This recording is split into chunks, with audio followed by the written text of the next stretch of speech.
Let's add another page. This page is about Dan, has some information more about him and some other cool features. So let's add a new page. I'm gonna select the add pages again, and I'm gonna call this one about. Now, the first thing again I'm gonna drop in here is a navigation bar. And then make sure that the about link actually links to the about page. Let's do that quickly. Go to the navigation bar, navigation link, then link settings, and there you can choose the type of link it is, and we choose type page, and then we can choose the page and we choose about. Now this displays this little underline and shows that we are currently on the correct page. The next thing I want to do is I want to add again a hero image.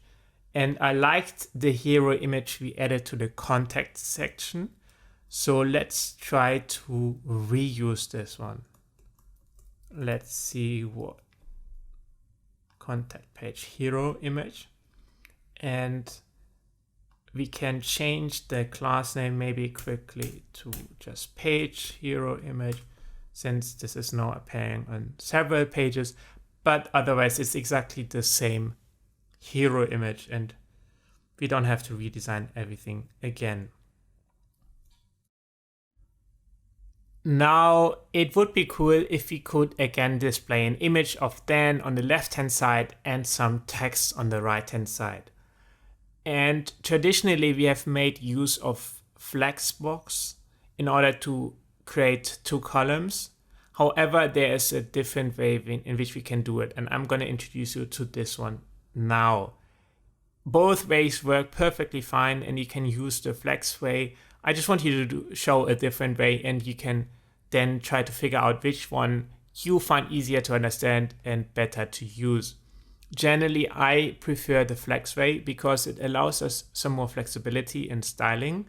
However, columns is super easy to implement and might be easier to understand what's actually going on there. So let's go about and adding that section. So first thing first, I'm again going to add a section here below. And into that section, I'm going to drop a container element. And into that container, I'm going to drop this columns element. And make sure that, let's say, 2/3 on the right hand side and 1/3 on the left hand side. And just above this columns element though, I forgot, I want to add a heading. So I'm going to make sure to drop that heading into the container just above the columns. Let's recycle our class. I'm going to call this section heading and make this also centered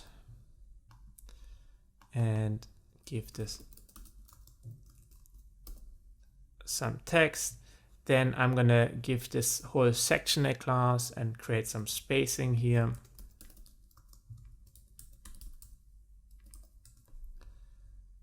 Let's give it some padding of say 100 pixels or maybe 60 pixels should be enough. Okay, and let's go about and adding some an image here on the left hand side and some text on the right hand side. All right, in order to add an image, let's go and select the media elements and select the image here, drop it into column 1 and then choose the image. I already uploaded an image of Dan, and then let's create a subheading below that image. And for that, I'm going to select the text block element and drop it into column 1 below the image. Let's add some text here.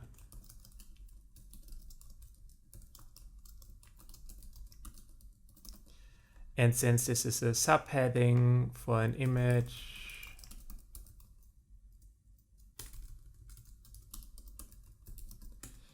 we could make the style a bit lighter and just change this color to something a little bit gray. There we go.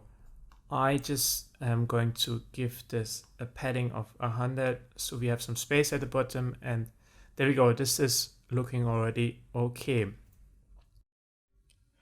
All right, let's go about and add some text to this page as well.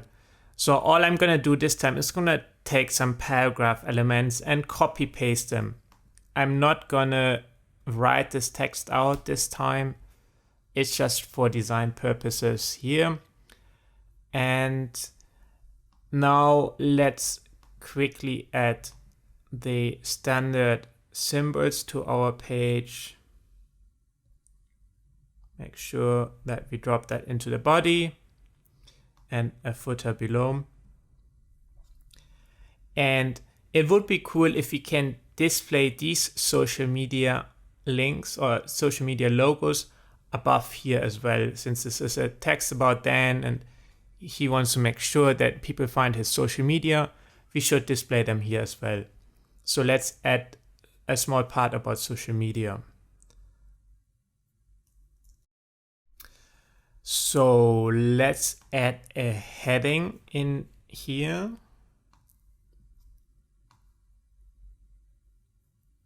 Make sure we are in column 3. Change the heading to H3 and call it Find Me on Social Media. Give it some styling. We can call it about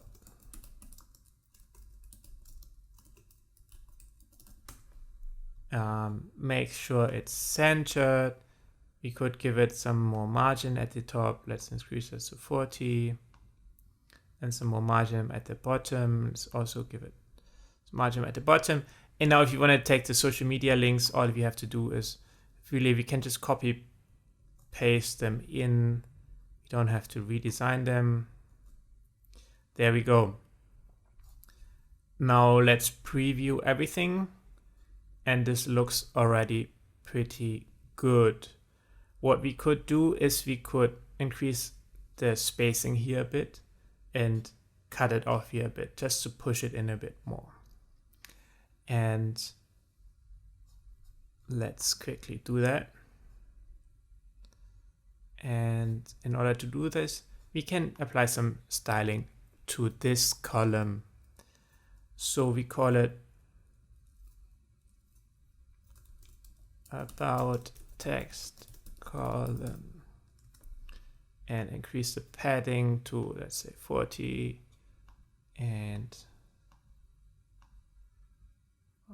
20 or 40. Yeah, perfect. And preview again, and this looks already better. Perfect.